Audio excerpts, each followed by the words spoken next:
The world knows its airline, but not its story. Behind the glass towers and desert sands lies a country smaller than many cities, yet richer than almost every nation on Earth. This is Qatar, the richest country you've never really seen. Before the oil, before the skyscrapers, Qatar was nothing but desert and sea.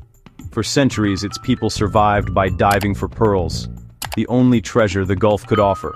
It was a hard life. Men would dive 20 meters deep with no equipment, risking their lives for a handful of oysters. But then, everything changed. In 1939, beneath Qatar's dry soil, oil was discovered. When production began in the 1950s, money flowed faster than the desert wind. In a single generation, Qatar transformed from one of the poorest Arab states to one of the richest on Earth. But Qatar had an even bigger secret: natural gas. In the 1970s, the country found the world's third-largest gas reserves under the Persian Gulf, shared with Iran. By the 1990s, Qatar began exporting liquefied natural gas, or LNG.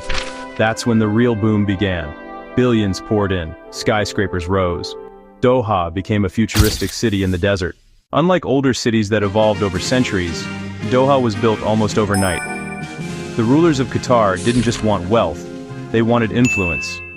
They invested in education, architecture, and art.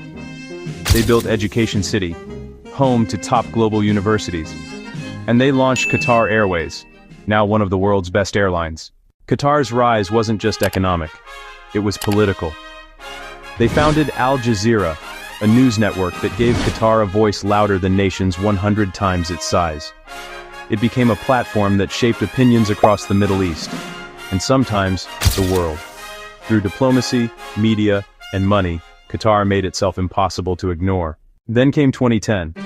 Qatar shocked the world by winning the bid to host the 2022 FIFA World Cup.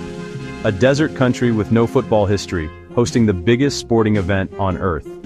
They spent over $200 billion, the most expensive World Cup ever. They built entire cities, roads, and stadiums from scratch, just for 1 month of football. While the world admired Qatar's ambition, criticism followed. Western media questioned labor rights, climate control, and costs. But Qatar used the moment to show the world who they were. Small, but powerful. Rich, but proud. For the first time, millions Googled the name Qatar. And that was exactly what the country wanted. Attention. Now, the stadium lights are off.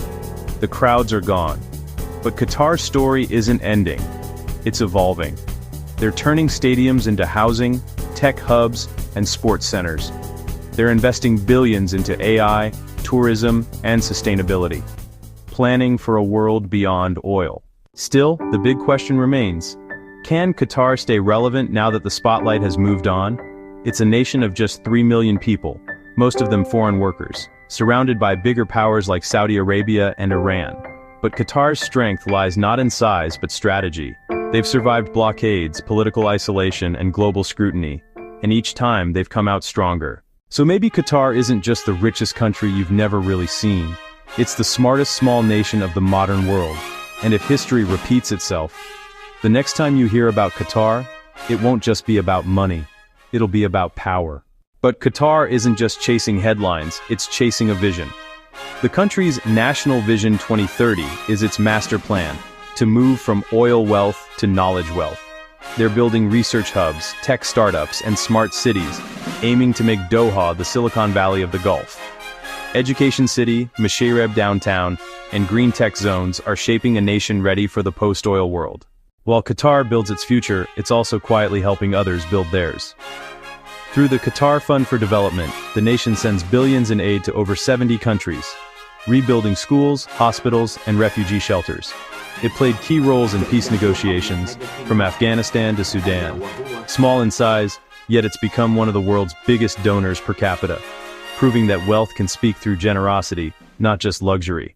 Today, Qatar's influence stretches from newsrooms to energy grids, from football fields to diplomacy tables.